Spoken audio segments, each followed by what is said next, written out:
Saying I love you feels like the ultimate expression of closeness, but structurally, it builds a wall.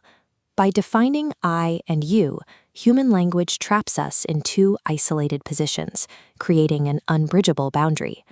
Australian artist Anthony John Sissian targets this specific linguistic barrier in his 2026 album, You, Thee, Me. The record's 5-part suite, The King, is presented as an applied ontological technology, a set of recordings designed to change how the listener processes the concept of self. This chart outlines the suite's mechanism. We start with the isolated I and you on the left. The music is designed to push the listener through a structural journey until those separate identities are replaced by the unified mandala on the right. To achieve this state of oneness, the Sufi fana, logic has to be set aside.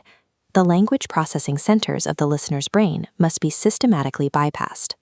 This semicircular graph maps the roadmap. It relies on a chiastic architecture, a symmetrical structural journey that leads the listener out of logic, down into linguistic chaos, and eventually back up into a unified resolution. The sequence begins in part 1 with a familiar anchor.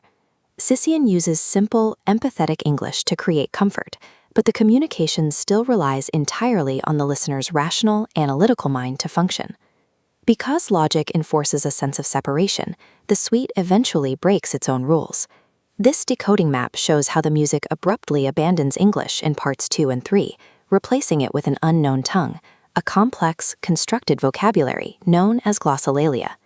Sissian uses this incomprehensible language as a psychological tool. It is designed to cut through the listener's rational defenses and force a shift in how the sound is experienced. This cross-section of the brain illustrates a mechanism called auditory driving. When we hear complex English syntax, it hits a pattern recognition gate in the neocortex, where the brain tries to find a semantic match. When confronted with Sissian's constructed words like olaboria, the neocortex finds no matches. It eventually relaxes its gatekeeping. As you can see on the lower pathway, the sound bypasses the gate and directly stimulates the limbic system, the brain's center for emotional processing. This table breaks down the phonetic engineering within these champs.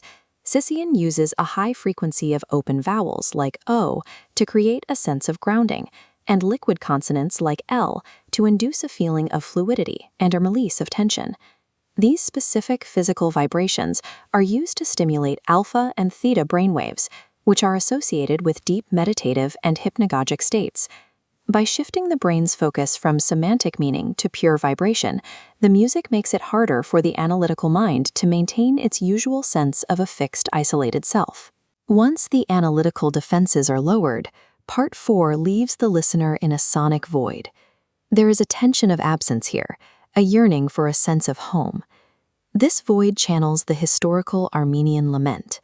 Sissian uses the memory of physical displacement and the loss of sovereignty to fuel the listener's search for a different kind of spiritual home within the sound. It is a sonic version of the ascetic retreat practiced by Saint Anthony, who abandoned worldly words for the silence of the desert. The music translates historical trauma and ascetic isolation into a tool designed to strip the listener down to a state of raw, pre-linguistic sound. We reach the resolution of the journey in Part 5. English returns, but the language has been broken apart and rebuilt. Sissian introduces a central linguistic riddle to resolve the suite's tension. I am lion noli only. This diagram reveals the structural secret. Lion, representing the sovereign king, and only, representing the solitary essence, are exact anagrams of one another. This mathematical mirror suggests that the powerful sovereign and the solitary seeker, the I and the you, are two ways of describing the same singular point. The final takeaway is mapped out in this Venn diagram. Sissian takes the adjectives lonely and only and merges them into a new action verb, to loni, sitting at the intersection of love and shared singularity. To loni someone is to love them from a place where the distinction between self and other has faded. It shifts the focus from intellectual definitions to a direct, shared experience of singular love.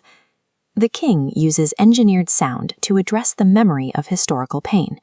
It creates a structural reality where the seeker and the sought finally meet in a single unified state.